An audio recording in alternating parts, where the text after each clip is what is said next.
everybody. Good morning, everybody. How you doing this morning? Awesome.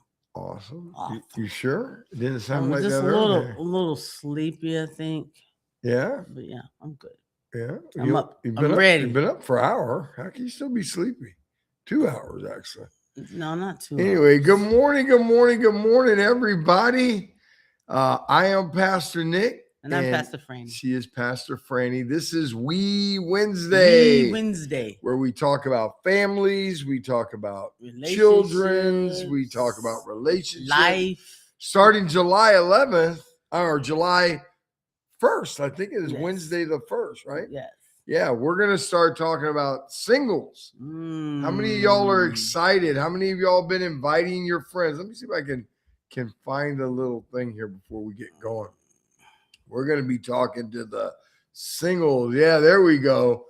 Wee Wednesday, single, whole, and prepared. Single, whole, and prepared. Why am I still single? Right? That's the big question I think most of the singles ask us, right? I want to be married. How do I know if someone is the right person? That's probably the second biggest question, right? How do I avoid making a bad decision? Man, these are the questions that we get. Yes. How do I stay whole while waiting for marriage? In other words, how do I not have sex? Let's ask that the way we need to ask it. But Pastor Frannie and I are going to dig into that exact question. And then lastly, how do I prepare for marriage before marriage arrives? How do I prepare for marriage before marriage arrives? So if you're excited about that, give me a thumbs up. We're going to make a little short video so you guys can kind of get it out to your friends over the next week. But invite some of your single friends, people that are single, people that are Christian, or they don't have to be Christian, just people that don't want to go back and forth in a relationship, want to build a real relationship, have a good relationship, have a good marriage. Invite them to this. It's going to be real good. It's going to be the entire month. Amen. So let's get started today. Today we're continuing. Am I shaking up my loud voice? Today we're going to continue on our 5 pillars of a lasting marriage. And this is the 4th week. And this week we're talking about conflict or connection. How does poor communication destroy a marriage, and how healthy, watch this, and how healthy communication builds it.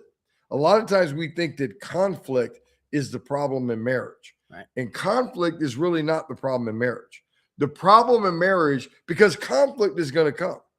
How do we know that? Because the Bible says what? Trials. Must have trials and tribulations. We must what?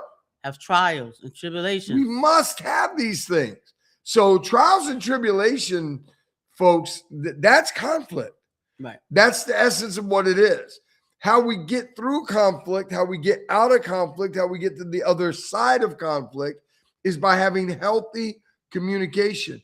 Amos 3:3 says, can 2 walk together unless they are agreed? Can 2 walk together unless they agree? So the question is, can a marriage survive conflict? And the answer is absolutely. Every healthy marriage, again, has conflict. Right. The real question is, can a marriage survive poor communication? And that is the challenge.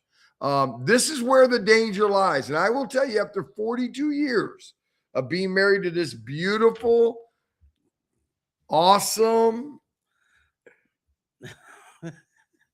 lady, I will tell you that communication is one of the greatest gifts God gives a marriage.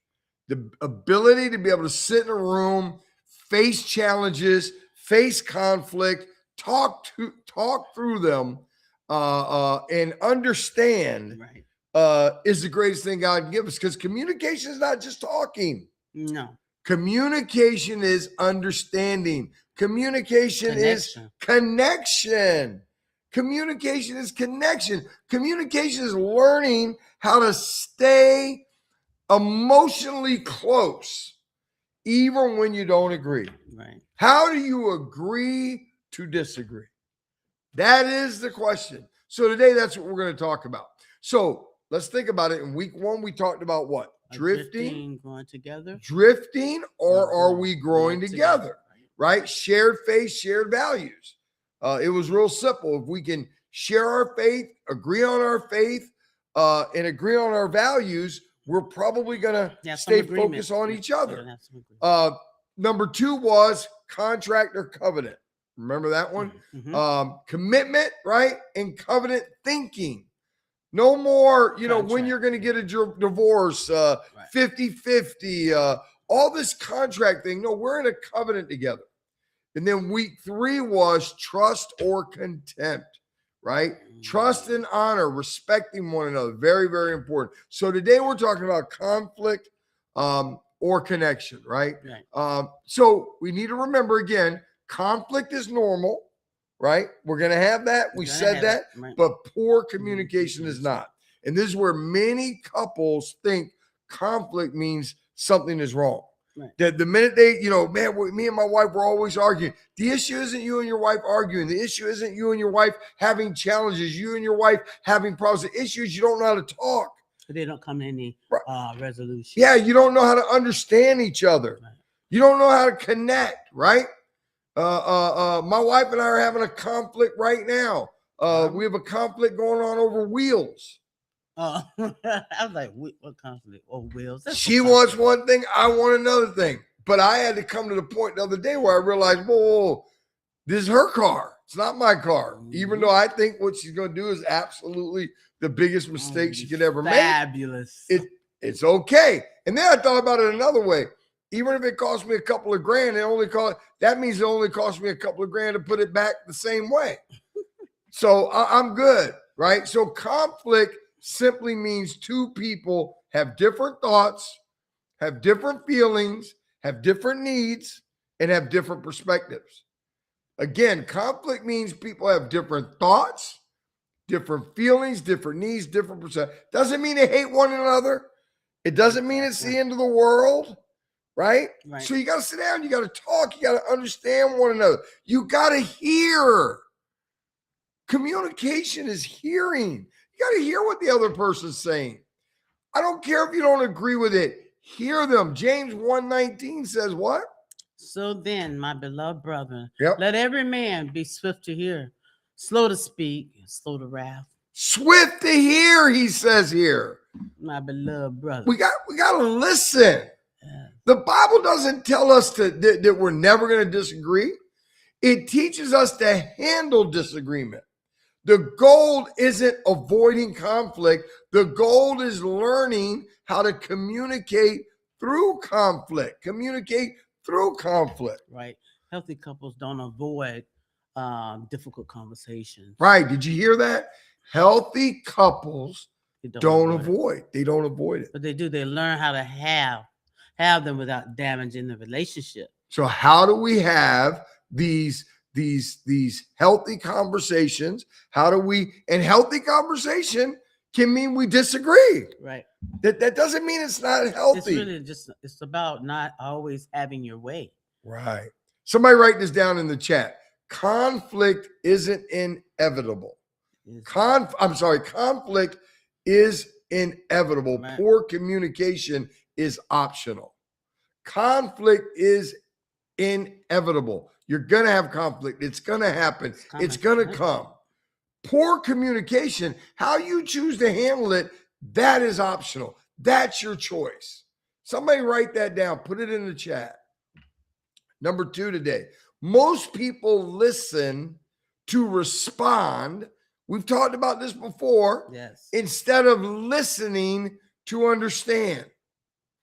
Most people listen to respond instead of listening to understand. One of the greatest communication mistakes marriages make is assumption. Assuming. Assumption is the lowest form of knowledge. I think what happens, we think we know each other. Familiarity. Mm-hmm. Oh, I know what he's going to say. Oh, I know what she's going to say. And we stop listening. We don't realize that even as people change over time. Mm-hmm. We've been married forever. But my Things I like changed over time. Things I don't like. Oh yeah, you never liked bread. Yeah, not right. Bread and butter. Who does that? I didn't really. She grow up never like liked that. just pasta with olive oil. Yeah, where's the meat? But yeah, we got to realize that people change. So Right. you always have to not just learn your spouse and keep listening and stop assuming you know what they're going to say and what they're going to do and how they feel. Right. Proverbs 18:13 says, "He who answers a matter before he hears it is what? Folly and shame to Folly. him. Folly. He who answers, it says right in Proverbs, he who answers It's folly. before he hears, it's dumb. It's stupid. Many arguments happen because people stop listening. People stop listening. They're preparing their response before their spouse ever finishes speaking. Or they stuck on their goals.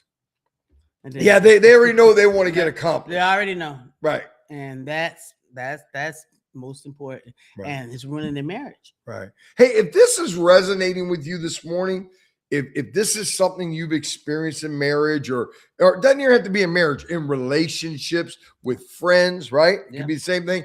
Give me a thumbs up. Let me know this is resonating. Because one of the most loving things you can say in a relationship when you're having these conflicts is help me understand your feelings, right? Help me understand your feelings. But like I said, if you focus on a goal, right, you're not even thinking about their feelings. Right. It just goes right out of the window. Understanding doesn't always mean agreement, right? But it does create connection. Ooh, say it again slowly. Say it for the people in the back. Understanding, doesn't always mean agreement, but it does create connection. Right. When they know you're listening, when they know you care, sometimes my wife will think I'm not listening and I don't care, and then the next day she'll come home and everything she said will be right there. And let me tell you, that night, that's a good. You ever heard that song? It's gonna be a good night, right? It's a good night. It's a good night. It's a good night. Why? Because she knows I listen. She knows I care. She knows what she said. I valued it. It meant something to her, man. Are you listening? And for the men? And not because that hold on, men, because we were just talking about this in the men's meeting. That's intimacy. That's intimacy. See, that's got nothing to do with sex. That's it. When your wife knows you're listening, knows you care, knows what she thinks matters. Go ahead. Sorry. But no, you're right. But it can't be that you're listening to get something. Right. Because that's manipulation. Well, I always do it. I just want to please her. I just want her to be happy. So it's never to manipulate anything. And you know why it's never to manipulate? But hold on, ladies. Now let me give it to the ladies. You know why it's never manipulation to get something? Because while y'all think it's sex, the reason why it's not is because my wife never withholds sex from me. Sex is never a pawn in the game. It should not be, yes. Sex is an understood thing that's part of marriage, just like eating is. Doesn't mean we both always want to do it, but we understand our needs physically, and we don't use that as a pawn. I think that's the thing. And this goes back to a commitment to God. Right. He said your body is not your own. It's amazing what you're able to do and actually end up enjoying when you honor that commitment. Right. To God. Well, and then the other thing women need to think about is they don't understand. It's witchcraft. When you use your sex, you withhold sex from your husband. And a lot of y'all, let me tell you something, y'all use a lot of menopause, this, that. You can't do these things. You gotta get through it. You gotta go see a doctor. You gotta figure it out because sex is part of manhood. So we got to think about those things. It's not just a desire. Yeah, we can't use these things to manipulate connection and conversation, right? So for this last point, for point number 2, the goal of communication is not winning the argument. Somebody put that in the chat. The goal of communication is not winning the argument. It's understanding the person.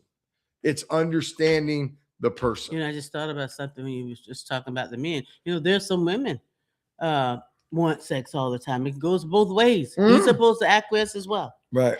That's right. Yeah. Pastor Frank's been on me before. Come on, boy. Get on. Come on. You gotta go there. Why?